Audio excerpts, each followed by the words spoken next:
এই হাদিকেই কেন গুলি করা হলো? কে হাদিকে গুলি করছে তার চাইতে কেন গুলি করছে এই প্রশ্নটা জরুরি। হাদি বর্ষা বিপ্লবের মধ্যে দিয়ে গড়ে ওঠা তরুণ এবং বিপুল সম্ভাবনাময় এক রাজনৈতিক নেতা।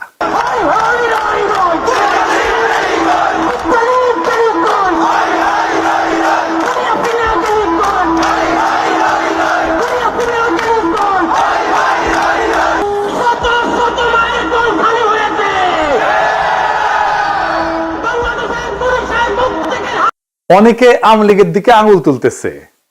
আওয়ামী লীগ অবশ্যই বর্ষা বিপ্লবের প্রধান শত্রু, কোনো সন্দেহ নাই, কিন্তু আওয়ামী লীগ কি একা বর্ষা বিপ্লবের একমাত্র শত্রু?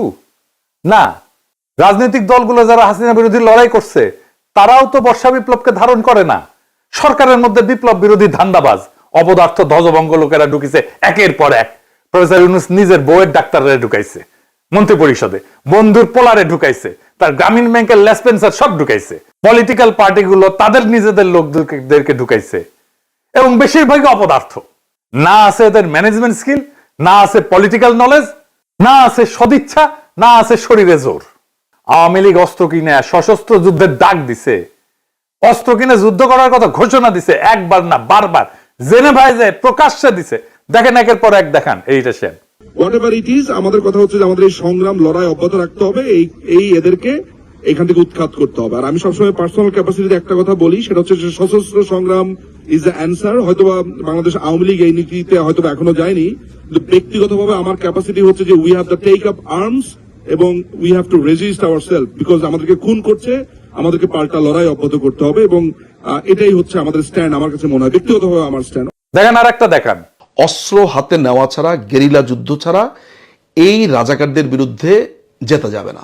আমি আবারও আপনাকে বলি যে সশস্ত্র সংগ্রাম, গেরিলা প্রস্তুতি, এগুলো আমাদের জন্য জরুরি এবং সেটা আমাদেরকে ভাবা শুরু করা উচিত।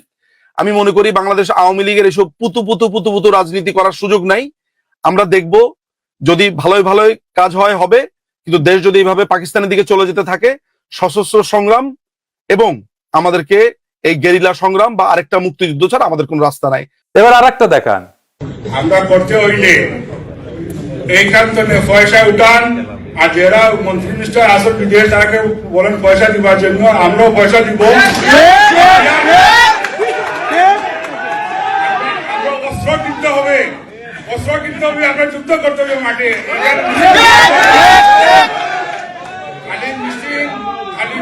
মিছিল করলেও চলবে না, আমরা অস্ত্র করতে হবে, আমরা মাঠে নামতে হবে।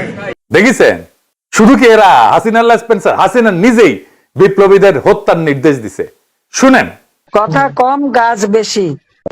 নেত্রী আমাদের যে ভাই বোনদের হত্যা করেছে, আমরা অস্ত্র তুলে নিয়ে এদেরকে হত্যা করবো ইনশাল্লাহ আগামীতে।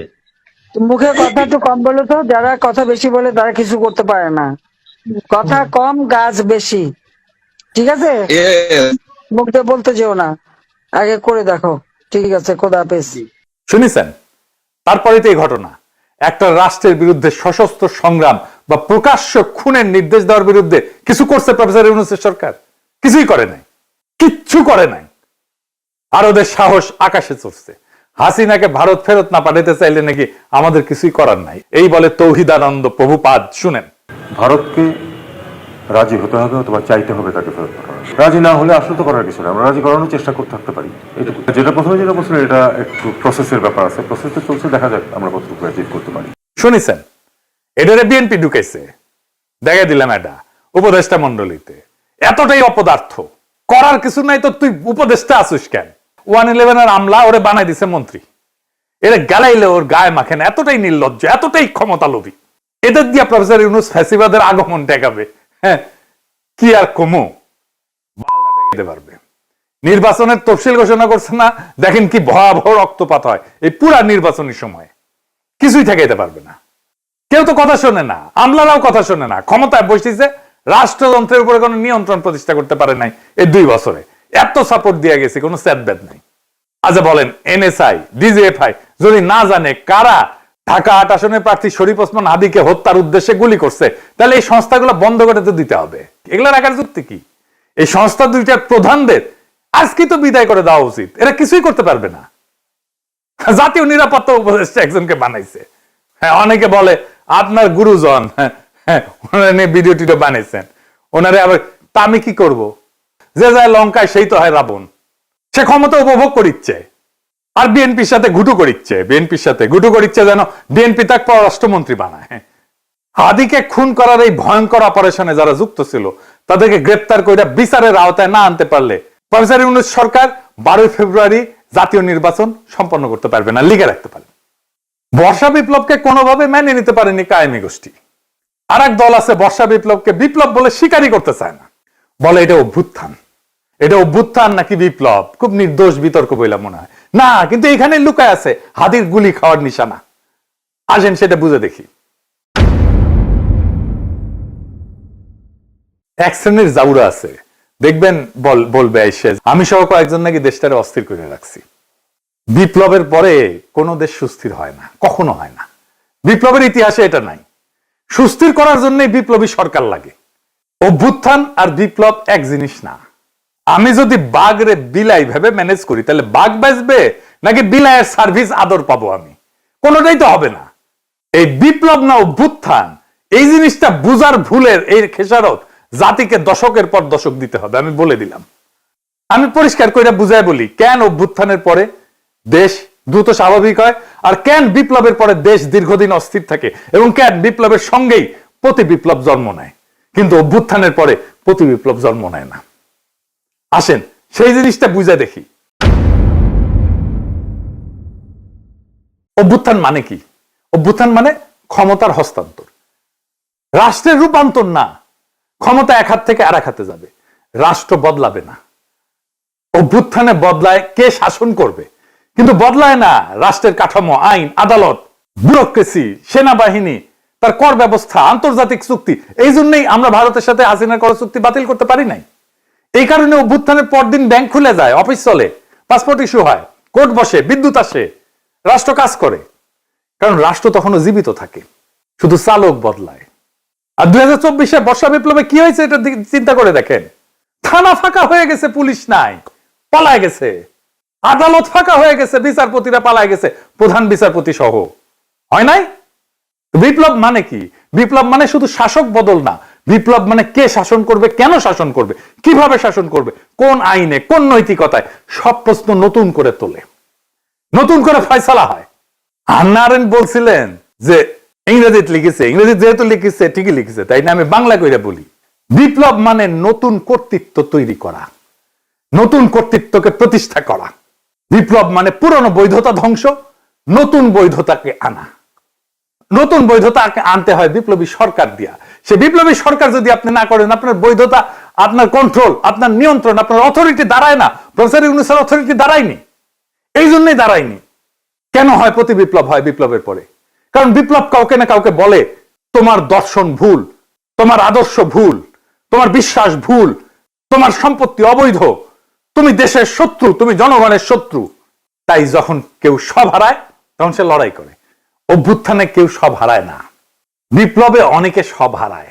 বিপ্লবে আওয়ামী লীগের সব হারানোর কথা ছিল, ভারতের সব হারানোর কথা ছিল, হারায় নাই, সব রক্ষা করা হয়েছে। তাই প্রতি বিপ্লব জন্মায় বিপ্লবের গর্ভেই। বিপ্লবী সরকারের দরকার পড়ে প্রতি বিপ্লব থেকে বিপ্লবকে রক্ষা করার জন্য। ইতিহাসে দেখেন, ইতিহাস কি বলে? শ্রীলঙ্কা তো প্রেসিডেন্ট পাশে দখল করে ফেলছিল না জনতা, ওইটা অভ্যুত্থান ছিল। দেশটা সুস্থির হইতে সময় লাগেনি। নেপালও কি হয়েছে? তাই হয়েছে না? নেপাল সুস্থির হয়ে গেছে না? সময় লাগেনি, কারণ ওইটা অভ্যুত্থান ছিল। বাংলাদেশ সুস্থির হচ্ছে না কেন? কারণ আমরা সেই গুরুত্বপূর্ণ সত্যটা এড়াই গেছি যে বাংলাদেশে একটা বিপ্লব হয়েছে এবং বিপ্লবের পরে অস্থিরতা থাকে, সেটাই স্বাভাবিক। কিন্তু সেই অস্থিরতা কতদিন থাকবে সেটা নির্ভর করে একটাই বিষয়ের উপরে, নতুন সরকার কতটা পূর্ণাঙ্গভাবে বিপ্লবী। আমরা সেটাকেই বলছিলাম বিপ্লবী সরকার। ইতিহাসে যেই সরকার বিপ্লবের ম্যান্ডেট নিয়ে, বিপ্লবী কর্মসূচি নিয়ে স্পষ্টভাবে পুরানো রাষ্ট্র ভেঙে নতুন রাষ্ট্র করে, সেখানে অস্থিরতা তুলনামূলকভাবে কম সময় দূর হয়ে যায়। কারণ সেখানে থাকে ক্ষমতা স্পষ্ট কেন্দ্র, আদর্শিক এবং রাজনৈতিক পরিচ্ছন্নতা। আর এইখানে না ঘরকা না ঘাটকা, বলে রাষ্ট্র সংস্কার করব, আর সব পুরানো কিছু সবকিছু রেখে দিচ্ছে। রাশিয়ায় 1917 সালে বিপ্লব হয়েছে, অস্থিরতা ছিল কিন্তু দ্রুত নিষ্পত্তি করে ফেলছিল বলশেভিকরা। অস্থিরতা দীর্ঘ হয়নি, যুদ্ধ ছিল কিন্তু দ্বিধা ছিল না। চীনেও কমিউনিস্ট সরকার পুরনো রাষ্ট্রের সঙ্গে আপোষ না করে নতুন রাষ্ট্র গড়ে তোলে। এইটাই বিপ্লবী চরিত্র। দ্রুত রাজনৈতিক স্থিতিশীলতা এনে দেয়। ভিয়েতনামও একই কথা। কর্তৃত্ব প্রতিষ্ঠা করতে হয় বিপ্লবী শক্তিকে। অন্যদিকে সরকার যেখানে না গড়কা না গটকা, আধা বিপ্লবী, পুরানা এলিট আর নতুন শক্তির মধ্যে দোদুল্যমান, সেখানে অস্থিরতা লম্বা হয়। তাই হয়েছে প্রফেসর ইউনূসের সরকারে। পুরনো এলিট আর নতুন শক্তির একটা কোয়ালিশন হয়েছে। ফ্রান্সে বিপ্লব হয়েছে 1789 সালে। এরপরে দশক ধরে অস্থিরতা চলছে। মূল কারণ ছিল বিপ্লবের প্রশ্নে স্পষ্ট সিদ্ধান্তের অভাব। অর্থাৎ সমস্যাটা বিপ্লব না, সমস্যাটা হইল অসম্পূর্ণ বিপ্লব। বিপ্লবের পরে কর্তৃত্ব প্রতিষ্ঠা না করা। প্রফেসর ইউনূস কর্তৃত্ব প্রতিষ্ঠা করতে পারে নাই, আমাদের অনেক সাপোর্ট সত্ত্বেও। যত বেশি বিপ্লবী সরকার হয় তত দ্রুত ক্ষমতার প্রশ্ন মীমাংসিত হয়, তত দ্রুত দেশ স্থিতিশীল হয়। বিপ্লবকে যে থামায় দেয় যায় সরকার, অস্থিরতা তার পিছু ছাড়ে না, প্রফেসর ইউনূসেরও পিছু ছাড়বে না। কিন্তু বিপ্লব যে সম্পূর্ণ করে, স্থিতিশীলতার তার অনিবার্য ফল। আজকের অস্থিরতা, অরাজকতা সবকিছুর দায় ওই ছাত্রদের, যারা প্রফেসর ইউনূসের সরকার বানাইছে। এডিটর সাহেব, প্রফেসর ইউনূসের পেছনে ছাত্রদের ছবিটা দেখান, কারা কারা আছে। এই সব কয়টার দায়িত্ব এটা। এরাই প্রফেসর ইউনূসের সরকার বানাইছে। এই দায় নিতে হবে, ছাত্রদেরকে নিতে হবে, ওয়াকারকে নিতে হবে, রাজনৈতিক দলকে নিতে হবে, আসিফ নজরুলকে নিতে হবে, যারা এই সরকার গঠন করছে। সবার এটা দায়। এখন শেষ প্রশ্ন, কেন হাদি গুলি খায়, অন্য কেউ না? এর কারণ হাদি শুধু জুলাই বিপ্লবী না, হাদি একজন আপাদ মস্তক ভারতীয় আগ্রাসন বিরোধী। ভারতীয় আগ্রাসন বিরোধী হয়ে বাংলাদেশে বাইসা থাকাটা মুশকিল। প্রেসিডেন্ট হইলেও বাইসা থাকা যায় না। জিয়ারে মরতে হয়েছে না, ইলিয়াস আলীকে মরতে হয়েছে না, সালাউদ্দিন কাদের চৌধুরীকে মরতে হয়েছে না, জামাত নেতাদেরকে মরতে হয়েছে না, আবরারকে মরতে হয়েছে না, হাদিকে নিয়ে কম কুৎসা রটনা করা হয়েছে। দেখেন এই মালটাকে চিনতে পারেন কিনা দেখেন। জুলাই গণ অভ্যুত্থানে হাদির অবদান কি দেখতে হবে না? এই গণ অভ্যুত্থানের সময়, গণ অভ্যুত্থানের পরেও হাদি নামে কাকে মানুষ চিনত না। বাংলাদেশের সংকটে হাদিকে এদেশের মানুষ পায়নি। বাংলাদেশ যখন কাঁদছিল, বিপদে পড়েছিল, যখন রক্ত ঝরছিল, তখন হাদিরা সিনা টান টান করে দাঁড়ায়নি। তখন কিন্তু মির্জা আব্বাস ভাইরা দাঁড়িয়েছিল, তাদের হাজার হাজার কর্মীরা এখানে অবদান রেখেছে, লড়াই করেছে। শুনেছেন এই বাটপারকে বিএনপি কোলে তুলে রাখে। বিএনপি যা যা করতে পারে না, বলতে পারে না, এই বাটপারকে দিয়ে করায় আর বলায়। এটা বিএনপির মাস্তান, এটা বিএনপির ভার্চুয়াল মাস্তান। হাদিকে নাকি সে মাঠে দেখে নাই।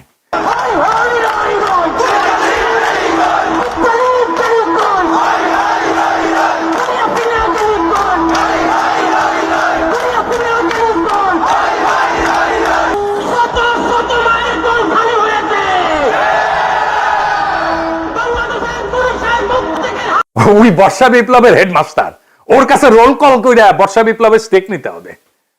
ওরে কিছু বললে বিএনপির বুদ্ধিজীবী ডাক্তার জাহেদ পর্যন্ত সেট করে ওঠে, কাইন্ডে শেষ হয়ে যায়। এই এপিসোড যখন রিলিজ হবে তখন হাদির ঠিক কি অবস্থা থাকবে আমি জানি না।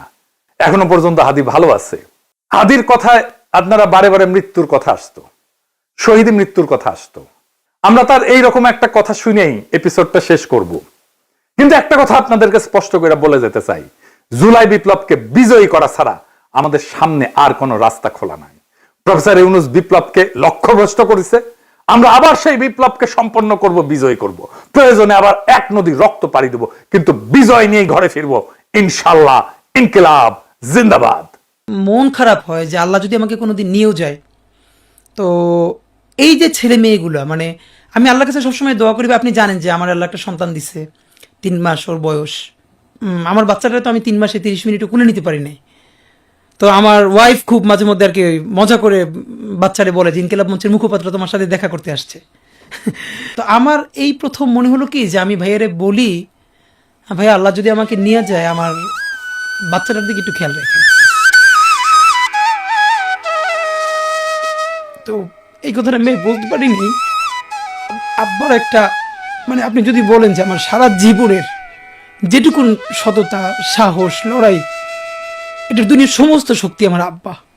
আমি যদি কিছু হইলেও করতে পারি সততার সাথে, আল্লাহ যদি আমার রহম করে, তাহলে আমার ছেলে, আমার পরিবার, আমার ভাই বোন, আমার ইনকিলাব মঞ্চের ভাই বোনগুলো, এগুলো আল্লাহ দেখবে যেভাবে আল্লাহ এখন আমাদেরকে দেখতেছে।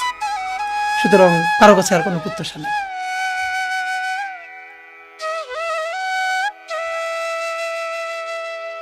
সবাই যখন মৃত্যুটাকে ভীষণ ভয় পায়, আমি তখন হাসতে হাসতে আল্লাহর কাছে ভীষণ সন্তুষ্টি নিয়ে পৌঁছতে চাই যে আমি একটা ন্যূনতম ওই জীবনটা লিড করতে পারলাম যে আমি একটা ইনসাফের হাসি নিয়ে আমি আমার আল্লাহর কাছে পৌঁছতে চাই।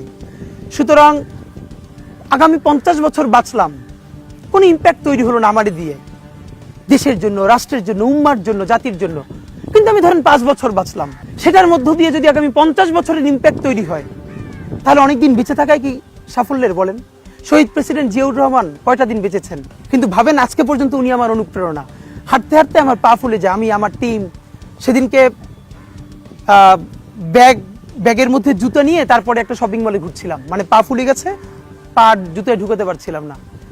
তো জিয়াউর রহমানের একটা ওনার গল্প মনে পড়ছিল, যিনি মাইলকে মাইল যখন হাঁটতেন ওনার সাথে স্টাফদের পা ফুলে যেত, কিন্তু ওনার তো আর্মি ট্রেনিং আছে।